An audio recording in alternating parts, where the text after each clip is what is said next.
மகர ராசி அன்பு சொந்தங்களுக்கு வணக்கங்க. சனீஸ்வர பகவானே ராசி அதிபதியாக கொண்டவங்க. இதனால எந்த ஒரு தப்பு தண்டாவுக்கும் போக மாட்டாங்க. தப்பான ஆட்களுடைய சவகாசம் இருந்தா அப்படியே வெட்டு ஒண்ணு துண்டு 2 பேசி ஒதுக்கி விட்டு வந்துட்டே இருப்பாங்க. இவங்கள பொறுத்தவரைக்கும் மனசுல பட்டத அப்படியே பேசுவாங்க. கடல் அலை மாதிரி புது புதுசா எண்ணங்கள் தோன்றிக்கிட்டே இருக்கும். அதே மாரி யார்கிட்டயாவது ஏதாவது ஒரு ஐடியா இருந்துச்சுனாக்க, நீங்க அத எப்படி பண்ணீங்க? ஏது பண்ணீங்கன்னு சொல்லிட்டு வழியா போய் கேட்டு, அவங்களுடைய வளர்ச்சிக்கு எது காரணமா இருந்துச்சோ, அத வந்து எடுத்துக்கூடியவங்க. அதாவது நல்லத வந்து தேடி தேடி போய் கத்துக்கக்கூடியவங்க. மனிதநேயத்தோட வாழக்கூடியவங்க. இவங்கள பொறுத்தவரைக்கும் யாருக்கும் தொல்லையா இருக்கக்கூடாது. முடிஞ்ச அளவுக்கு உதவியா இரு. உன்னால முடியலையா? ஒதுங்கி வந்துரு. அதேபோல விவேகமாக செயல்படக்கூடியவங்க, வேகமாகவும் செயல்படுவாங்க. நீங்க அதிகமா பெருமாள கும்பிடுவீங்க.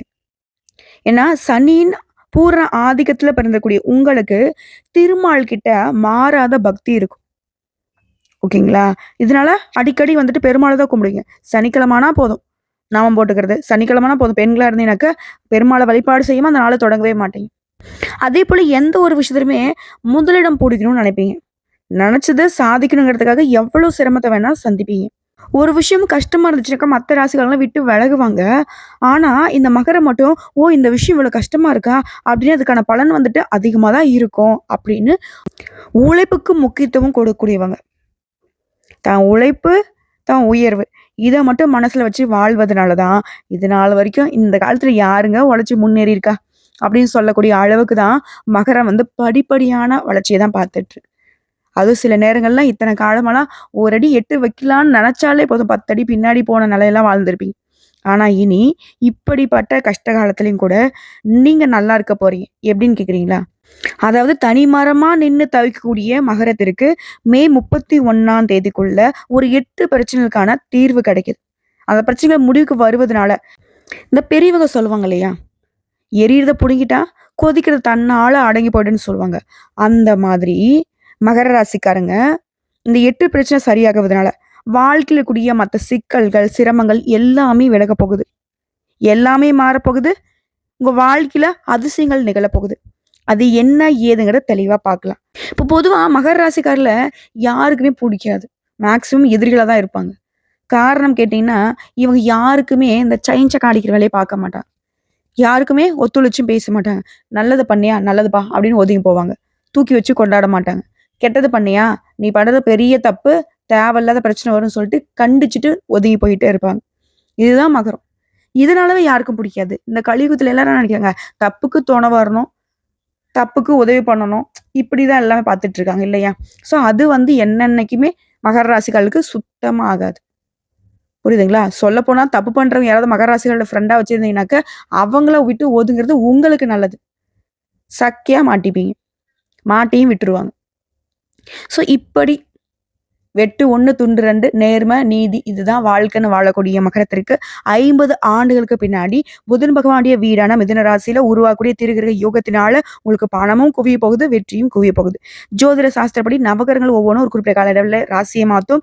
அதனால சில நேரங்கள்ல வந்து சக்தி வாய்ந்த யோகம் உருவாகும். அந்த வகையில என்னுடைய மிதுன ராசியில 3 கிரகங்களுடைய சேர்க்கையினால இந்த திரிகிரக யோகம் உருவாகியிருக்கு. அதாவது இந்த திரிகிரக யோகம் அந்த 3 கிரகங்கள் யாருன்னு சொன்னாக்க புதன் பகவானுடைய சேர்க்கை. புதன் யாருங்க? நவகிரகங்களுடைய இளவரசன். இவர் வந்து புத்திசாலித்தனம், யோகம், பேச்சு, படிப்பு, வியாபாரம் எல்லாத்துக்குமே காரணகர்த்தா. இவர் கூடவே நவகிரகங்களுடைய தலைவன்னு சொல்லக்கூடிய சூரிய பகவான். இவர் எப்படிப்பட்ட ஆளு? இவருடைய அனுகிரகம் இருந்துச்சுன்னா, அரசியல்ல சாதிக்கலாம், வாழ்க்கையில சாதிக்கலாம், அதிகார தாரணையோட ஆளுமை மிக்கவங்களாக, பெரிய பெரிய பதவிகள்ல வைக்கக்கூடிய ஆட்களாக, பெரிய பெரிய பொறுப்புகள்ல வைக்கக்கூடிய ஆட்களாக வலம் வர முடியும்.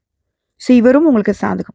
இதோட தேவர்களுக்கு எல்லாமே குருவாக இருக்கக்கூடிய குரு பகவானுடைய சேர்க்கையும் உங்களுக்கு அதிர்ஷ்டம் இல்லையா? இவர் எப்படிப்பட்ட ஆளுங்க? குரு பார்க்க கோடி நன்மைன்னு சொல்லுவாங்க. இவர் ஒருத்தர் உங்களுக்கு சாதகமா இருந்தாலே போதும், மத்த கிரகங்கள் உங்களுக்கு எதிராக இருந்தா கூட நீங்க சமாளிச்சிட முடியும். ஸோ இந்த 3 பேருமே தனித்தனியான பெருத்த பலன்களுக்கு சொந்தக்காரங்க. பெரிய அதிர்ஷ்டத்தை தரக்கூடியவங்க. இவங்க 3 பேரும் ஒண்ணா சேர்றப்போ, அந்த திரிகிரக யோகம்ங்கிறது மகராசியுடைய வாழ்க்கையில எப்பேற்பட்ட கஷ்ட காலம் இருந்தாலும் மாற்றம் தரும் அப்படிங்கிறத உங்களால உணர்ந்துக்க முடியுதா? ஸோ இந்த தெளிவோட இதனால உங்களுக்கு எப்படிப்பட்ட நன்மைகள் விளையும்னா, திடீர் நிதி நன்மைகளை கொடுப்பாங்க. நல்ல லாபத்தை பெறுவீங்க. எப்பேற்பட்ட சவால்களையுமே புத்திசாலித்தனமாக சமாளிக்கும் திறனை கொண்டிருக்க போறீங்க. இது ஒரு புறம் இருக்கட்டும்.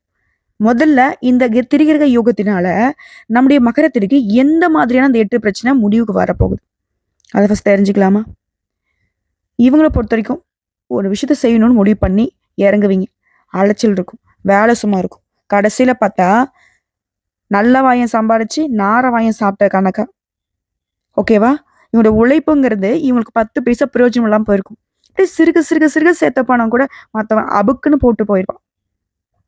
இப்படி இருந்த வாழ்க்கையில இனி வருமானம் பெருகும். சேமிப்பு உயரும். நகை நட்டு வாங்குவீங்க. சொத்து சேர்க்க போறீங்க. 2வது பிரச்சனை. சொந்த பந்தங்கள்லாம் தேவைக்கு வந்து பழகிட்டு, தேவை கழிஞ்சதும் ஒதுங்கி போயிருப்பாங்க. ஒதுங்கி போனா கூட பிரச்சனை இல்ல. நம்மள பத்தி தேவையில்லாத பேசுவாங்க. அப்படியா, இப்படியா, அதுவா, இதுவா அப்படி. இவங்க எப்படின்னு பார்த்தா, ஃப்ரெண்ட்ஸும் அப்படிதான் இருப்பாங்க. இப்படி உங்கள பத்தின வீண் வதந்திகள் வந்துட்டு அப்படியே வாய் மாத்தி போய்க்கிட்டே இருந்துச்சு. அந்த வாயெல்லாம் மூடக்கூடிய அளவுக்கு ஒரு பெரிய வளர்ச்சிய பார்க்க போறீங்க. எல்லாரும் உங்ககிட்ட உதவி கேட்டு வந்து நிப்பாங்க. அச்சோ! அம்மான்னு வாய் அடிச்சுட்டு வந்து நிப்பாங்க. அச்சோ! நல்லா இருக்காங்களே! அப்படின்ற அளவுக்கு இருக்குன்னு பாருங்களேன். ஆனா, அவங்களுடைய வயித்தெரிச்சல் உங்கள ஒண்ணும் பண்ணாது. ஏன்னா, உண்மையான உழைப்பு உங்ககிட்ட இருக்கு. உங்களுடைய அதிபதி சனீஸ்வர பகவான் மத்தவங்க கிட்ட ஒரு நாளும் உங்கள நிக்க வைக்க மாட்டாரு. அவங்களெல்லாம் நிக்க வைப்பாரு. ஸோ 3வது உடன்பிறப்புகள். அப்பா! இவங்கள மாதிரி ஒரு துணைய பார்க்கவே முடியாது. நீ என்ன, நான் என்னங்கிற மாதிரி இவங்களே எதிரா நிப்பாங்க. இவங்கள பேஸ் பண்ணி இன்னும் ஒரு சிலர்லாம் ஆட்டம் போட்டுருப்பாங்க. ஆனா, இப்போ உங்களுக்கு எதிராக செயல்பட்டவங்களுக்கு தெரியாத போச்சு. என்னதான் இருந்தாலும் ரத்த பந்தம் தானே. அவங்கள எங்க தட்டணுமோ அங்க தட்டி, எங்க உட்காரணுமோ உட்கார வச்சு, எங்க அடக்கணுமோ அங்க அடக்கி, அவங்கள உங்க கைக்குள்ள வச்சுக்க போறீங்க. சகோதர, சகோதரிகள்லாம் உங்ககிட்ட அனுசரணையா இருப்பாங்க. நீங்க சொல் பேச்சு அவங்க மாற மாட்டாங்க. மனஸ்தாபங்கள் விலகுது. உங்களுக்கு பக்கபலமா வந்து நிக்க போறாங்க. நீங்க நினைச்சத சாதிக்கிறதுக்கு அவங்க உறுதுணையா இருப்பாங்க. அடுத்தது 4வது விஷயம். பூர்வீக வீட்ட சீரமைக்கணும், விரிவுபடுத்தணும். இப்படி சொத்து சம்பந்தமா நெறைய இடைஞ்சல்கள சந்திச்சிருப்பீங்க. அது எல்லாமே இப்ப சரியாகுது.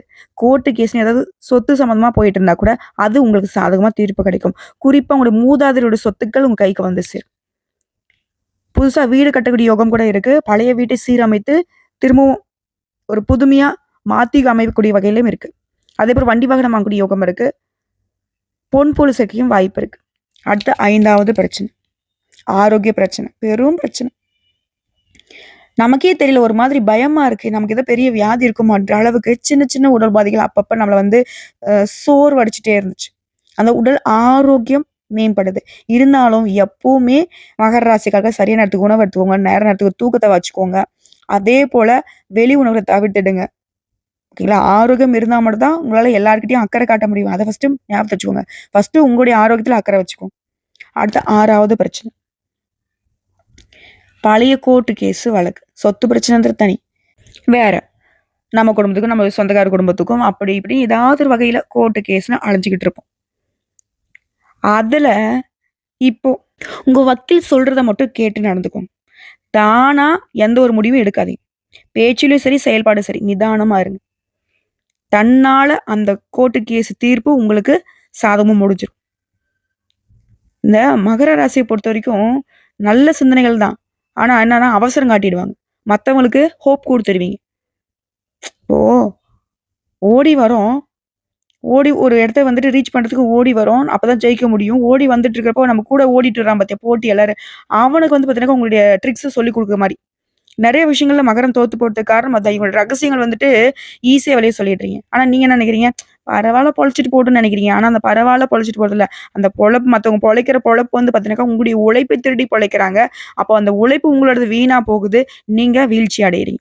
அத மனசுல வச்சுக்கோங்க. இல்லையா? அடுத்தது 7வது பிரச்சனை.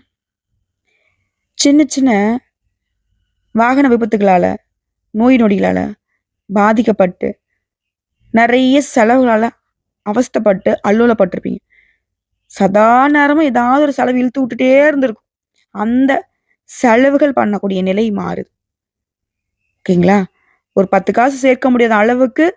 1 சம்பாரிச்சா ரூ. 10 கடன் வாங்கி பண்ற மாரி தான் செலவு வந்திருக்கும். அந்த நிலை மாறுது.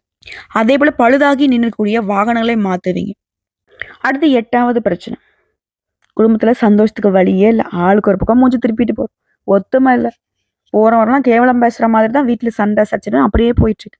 சுப நிகழ்ச்சியும் தடைபட்டு போகுது. இப்படி இருக்கக்கூடிய குடும்பத்துடைய சூழ்நிலை மாற்றமடைந்து குடும்பத்தில் சந்தோஷம் நிரம்பி இருக்க போகுது. பல வகையில் பணவரவு உண்டாக போகுது. எல்லா விஷயங்களுமே வெற்றி கிடைக்க போகுது. வழக்கில் வெற்றி, கணவன் மனைவிக்கிடையே சந்தோஷம், தாம்பத்தியம் இனிக்கும். ஆனா எக்காரணத்த கொண்டும் மகர ராசி எழுதி வச்சுக்கோங்க. கனவுலயும் அது உங்களுக்கு ஞாபகம் இருந்துகிட்டே இருக்கணும். 3ஆம் நபருடைய தலையீடு இல்லாம பார்த்துக்கோங்க. குடும்பத்திலயா இருக்கட்டும், தொழில்லயா இருக்கட்டும், நட்பு ரீதியா இருக்கட்டும், எல்லாருக்கும் ஒரு கோடு போட்டு அந்த தாண்டி வராத மாதிரி பார்த்துக்கோங்க.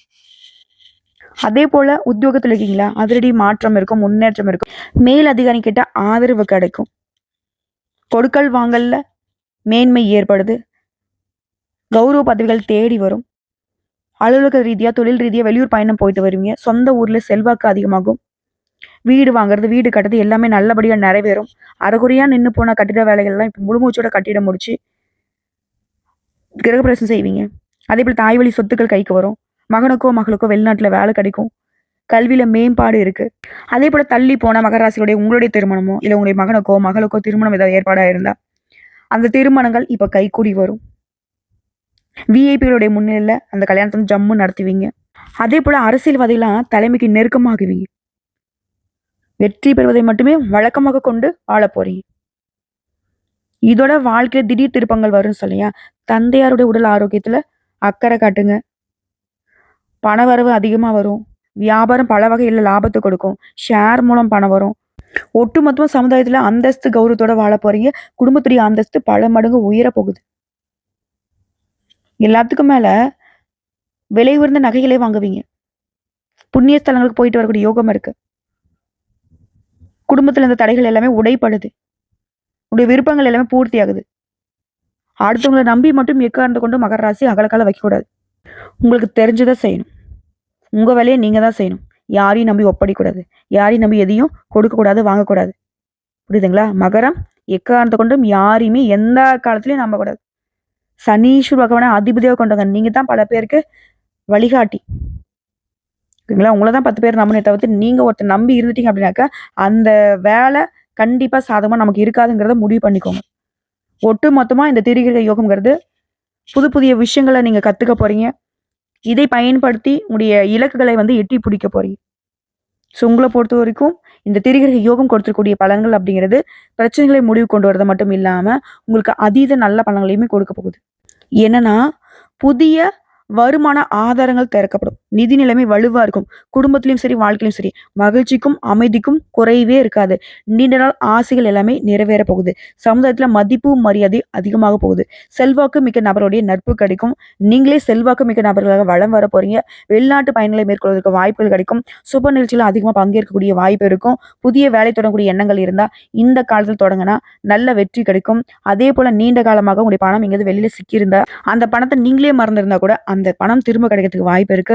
வருமானத்துல உயர்வு இருக்கு. வாழ்க்கையிலும் சரி, தொழிலையும் சரி முன்னேற்றத்தை பார்க்க போறீங்க. உத்தியோகத்திலுமே உயர்வை அடைய போறீங்க. அலுவலகத்துல உங்களுக்கு கொடுக்கப்பட்ட வேலையை திறம்பட செய்து முடிக்கிறதுக்கான வாய்ப்பு இருக்கும். மேல் அதிகாரிகிட்ட முழு ஆதரவு கிடைக்கும். அதே போல ஏற்கனவே தொழிலையும் ஏதோ ஒரு விஷயத்திலையும் முதலீடு பண்ணியிருந்தாக்கா பழைய முதலீடு இருந்து கூட இப்ப நல்ல லாபத்தை பார்ப்பீங்க. அதே மாதிரி பங்கு சந்தை, பந்தயம், லாட்ரி இதன் மூலம் கூட நல்ல நிதி ஆதாயங்களை பெறுவதற்கு வாய்ப்பு இருக்கு. ஸோ ஒட்டு மொத்தமா இந்த திரிகிரக யோகங்கிறது மகர ராசிகளுக்கு வாழ்க்கையில மாற்றத்தையும் ஏற்றத்தையும் அதிசயங்களையும் நிகழ்த்த போகுது. இது எல்லாம் உங்களுக்கு நினைச்சிருக்குனாக்கா நீங்க செய்ய வேண்டிய பரிகாரம் மற்றும் வழிபாடு. இந்த 3 பேரால தான் நமக்கு நல்லது நடக்க போகுது. புதன் பகவானுடைய வழிபாடு செய்யணும். அவருடைய அனுகிரகம் நமக்கு நினைச்சிருக்கணும். ஒவ்வொரு புதன்கிழமையும் அருகில் கூடிய உங்களுக்கு ரொம்ப பிடிச்சமான இஷ்ட தெய்வம் சொல்லக்கூடிய பெருமாளுக்கு மகாலட்சுமி தாயுடைய அம்சம் பொருந்திய துளசி மாலை அணிவித்து குடும்பத்தில் இருக்கிற எல்லாருடைய பெயர்லையுமே அர்ச்சனை செஞ்சுட்டு வாங்க. செல்வ செழிப்பு மேலோங்கும். குடும்பத்தில் சுபிக்ஷம் நிலைக்கும். 2வது சூரிய பகவானுடைய வழிபாடு. அனுதினமும் சூரிய பகவானை வணங்கிதான் ஒரு நாள் தொடங்கணும். இதன் காரணமா வாழ்க்கையில எக்காரணத்தை கொண்டும் இருட்டுங்கிறது சூழாம போகும். எப்பேற்பட்ட சூழ்ச்சிகளும் உங்களை சூழாம இந்த சூரிய பகவானுடைய வழிபாடு உங்களுக்கு பலன் கொடுக்கும். அடுத்து 3வது ஒவ்வொரு வியாழக்கிழமைகள் தோறும் குரு பகவானுக்கு மஞ்சள் வஸ்திரம் சாற்றி மஞ்சள் மலர்களால் அர்ச்சனை செய்து நல்லெண்ணெய் தீபம் ஏற்றி மஞ்சள் நிற கொண்ட கடலை இருக்குங்களா அது மாலை கட்டி போட்டாலும் சரி, இல்லை நெய்வேத்தியமாக கொடுத்து அவருக்கு படைச்சிட்டு வரக்கூடிய பக்தர்களுக்கு பிரசாதமா கொடுத்தாலும் சரி, நிறைய நன்மையான பலன்களை உங்களுக்கு கொடுப்பார். இவர் ஒரு பார்வை இருந்தாலே போதும் இல்லையா, நமக்கு பலம் கூடும். ஸோ இந்த 3 தெய்வங்களை வழிபாடு செய்ய ஒவ்வொரு நாளும் உங்களுக்கு சிறப்பாக அமையும். யாரும் உங்களுக்கு எப்பேற்பட்ட சூழ்ச்சி ஏன் அந்த தெய்வங்களே இறங்கி வந்து உனக்கு வந்து ஒழிச்சு கட்டணும் முடிவு பண்ணா கூட சரி, முயற்சி மட்டும் தான் பண்ண முடியும் தவிர்த்து ஒன்றும் உங்களை பண்ண முடியாது. ஸோ ஒட்டு மொத்தமாக மகரத்திற்கு வாழ்க்கை மாறுதுங்க. நல்லா இருக்க போறீங்க, ரொம்ப ரொம்ப நல்லா இருக்க போறீங்க. மறக்காம என்னென்ன செய்யணும் என்னென்ன செய்யக்கூடாதுங்கிறத நோட் பண்ணி வச்சுக்கிட்டு வாழ்க்கையில பயன்படுத்தி பாருங்க. வெற்றி நிச்சயம். வாழ்க வளமுடன்.